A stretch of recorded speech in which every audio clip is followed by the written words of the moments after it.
Did you know that nearly 60% of people who witness police brutality feel like they're being gaslit when they try to talk about it? Imagine seeing something that shakes you to your core, a video, an incident, something that proves just how broken the system is, and then, when you try to speak out, your closest friends or family just brush you off. They tell you you're overreacting, that it's not as bad as you think, that you're being too sensitive. What happens next? You start to question yourself, right? You wonder, am I blowing this out of proportion? And that's exactly what gaslighting does. It makes you doubt your own reality. It's manipulative, it's cruel, and it's happening all too often when we talk about police brutality. It's time we recognize this toxic pattern and understand how damaging it really is. Because let me tell you, your feelings are valid, no matter what anyone else says. When we talk about police brutality, the conversation should be about understanding the depth of pain, fear, and frustration that so many people are experiencing. But here's the issue, for many, when they try to bring it up, especially with friends and family, they get shut down. How many times have you tried to discuss the reality of police brutality only to have someone respond with, "Oh, you're just being dramatic," or "It's not really that bad"? Or worse, they brush it off like it's nothing important. This kind of dismissal isn't just frustrating, it's deeply harmful. When we're told that our feelings and experiences are invalid, when we're accused of overreacting or being too sensitive, it starts to mess with our heads, doesn't it? Suddenly, you start wondering if maybe they're right, maybe you are exaggerating.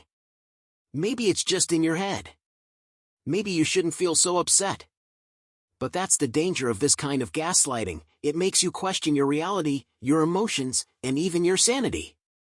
Imagine this, you've just witnessed an incident of police brutality, maybe it's a video, or a story from a friend, or something that you personally saw happen. Your heart is racing. Your mind is in a whirlwind of anger, fear, confusion. But when you bring it up to someone, you're met with a dismissive comment like, "It's not a big deal." How does that make you feel? You feel small, don't you? Like your emotions are unimportant, like you're blowing things out of proportion. And the worst part is, the more you hear this, the more you start doubting yourself. It's not just about the issue anymore, it's about your own perception of the situation. Am I really overreacting? You start second-guessing your own response, questioning your own heartache, wondering if you're just imagining the pain. And that's exactly what gaslighting does. It makes you believe that you're the one with the problem, not the system that's broken. Here's the truth, when we talk about police brutality, we're not just talking about isolated incidents. This is a deep, systemic issue that affects real people every single day. The emotional toll it takes on individuals and communities is immense, and yet, it's often minimized.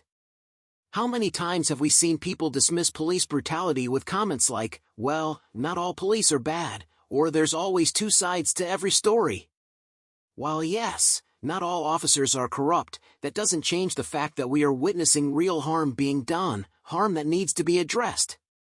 When people dismiss the severity of the issue or try to minimize it, it doesn't just ignore the facts, it silences the voices of those who are trying to speak out. And that's dangerous. This gaslighting isn't just an isolated occurrence. It's a pattern that keeps people from truly understanding the gravity of what's happening in communities across the world. When friends or family dismiss concerns about police brutality, it reinforces this idea that you're being dramatic or unreasonable. It can make you feel like you're standing alone in your frustration, like no one truly understands the weight of what's happening. And that feeling of isolation can be crippling.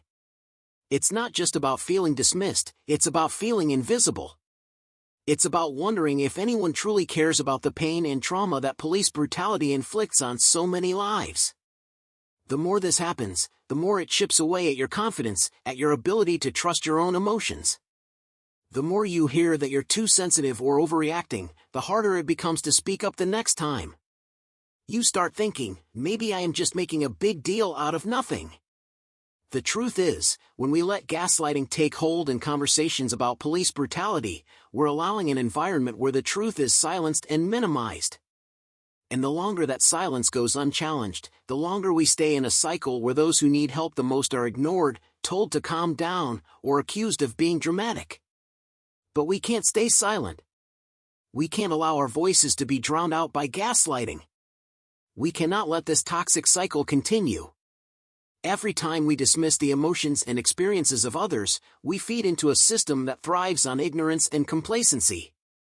The goal of gaslighting isn't just to make someone feel crazy, it's to make them doubt the very reality they are living in. And when it comes to police brutality, this kind of manipulation is deadly, not just to individuals, but to entire communities that are begging for change. I know it's hard to confront someone you care about when they're dismissing your feelings, but we have to stand firm in our truth. We have to remind ourselves that our emotions are valid, and that the struggle for justice is not something to be diminished or swept under the rug.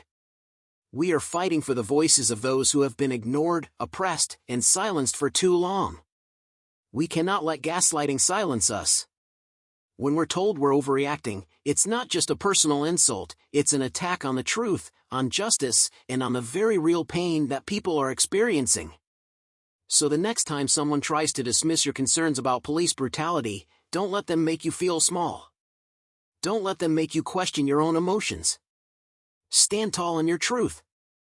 Because the reality is, the fight for justice is bigger than any individual. It's about making sure that every voice is heard, every story is validated, and every person's pain is acknowledged. It's about standing together in the face of a system that's broken and demanding change. And no amount of gaslighting will ever take that truth away. Gaslighting is one of the most insidious forms of emotional manipulation that can make you question everything, your memories, your perception of reality, even your emotions. It's a psychological tactic that's used to control, belittle, and distort the truth. But let's take a minute to really understand how this plays out, especially in conversations about something as deeply painful and serious as police brutality. When people tell you that you're overreacting, or worse, tell you that it's all in your head, they're not just dismissing your feelings, they're actively trying to manipulate your understanding of reality. How messed up is that? Imagine this, you've just watched a heartbreaking video of police officers using excessive force. The anger, sadness, and fear inside you are overwhelming. You can't shake it off, and you shouldn't have to. But when you try to talk to a friend about it, they hit you with the "you're being dramatic" line, or "it's not really that bad." It's like being punched in the gut. It's painful. And it makes you feel crazy, doesn't it? Like you're the only one who sees what's going on, and worse, that you're wrong for even caring. Isn't that insane? You start questioning yourself, doubting if your emotional response is really valid. Am I just being too sensitive? Why does it feel like no one else gets it? That's gaslighting at work. It's not just someone telling you you're wrong. It's a deliberate attempt to alter how you see the world, to undermine your belief in your own emotional response. It's a tool used to make you feel like you're imagining things, that your truth isn't real. It's a form of control that plays on your insecurities and your vulnerability. And when it comes to police brutality, this tactic is even more dangerous. Because it doesn't just make you doubt yourself, it tries to erase the very real pain and injustice happening in the world. And let me be clear, gaslighting doesn't just happen in personal relationships. It's a societal issue too. How often do we hear people, especially on social media or in the media, dismiss the reality of police brutality? "Oh, it's just one bad apple, this doesn't happen as often as you think," or "why are you making such a big deal out of it?" These are all forms of gaslighting on a larger scale.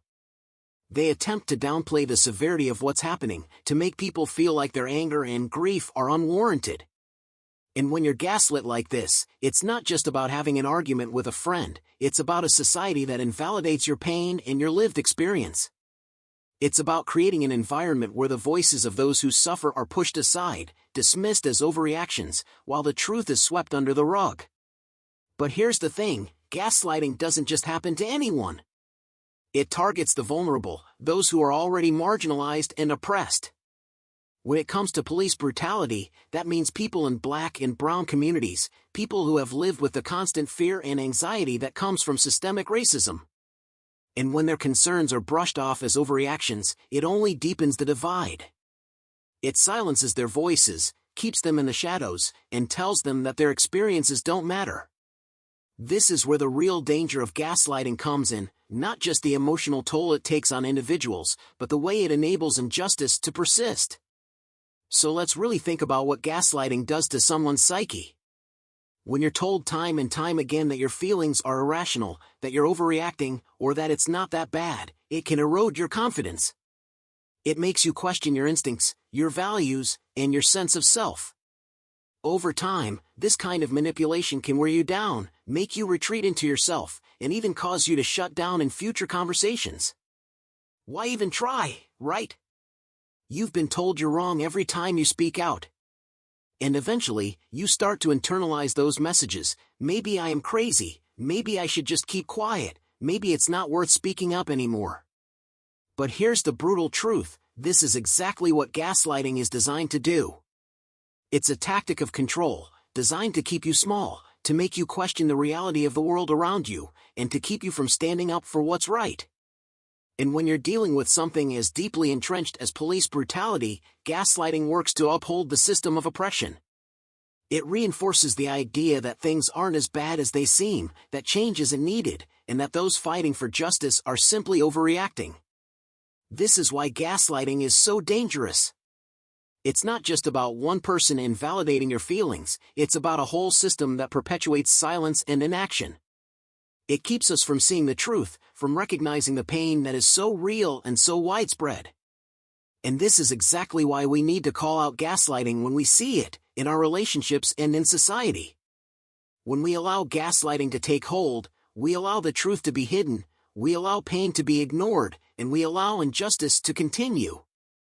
But we can't stay silent anymore. If we're ever going to see real change, we need to stand firm in our own truth, and we need to support those who are speaking out. Every time we dismiss the reality of police brutality, every time we brush it off as overblown or exaggerated, we're enabling that system of oppression. Gaslighting only works when we let it. It only has power when we stay silent, when we let the voices of those who are suffering be ignored. So let's stop letting that happen. Let's stop letting gaslighting take root. It's time to speak out, to listen, and to fight for justice. Because the truth is, we are not crazy, and this fight is one we cannot afford to lose. There was one moment, one conversation, that truly shook me to my core. I had just watched another devastating video of police brutality, this time, an unarmed man being pinned down with excessive force. My heart was heavy, my mind racing with anger, confusion, and sorrow. I immediately called my friend, someone I had always trusted, hoping for support. But when I shared how I was feeling, their response hit me like a punch to the gut. "You're being dramatic," they said. "It's not that bad. You're overreacting.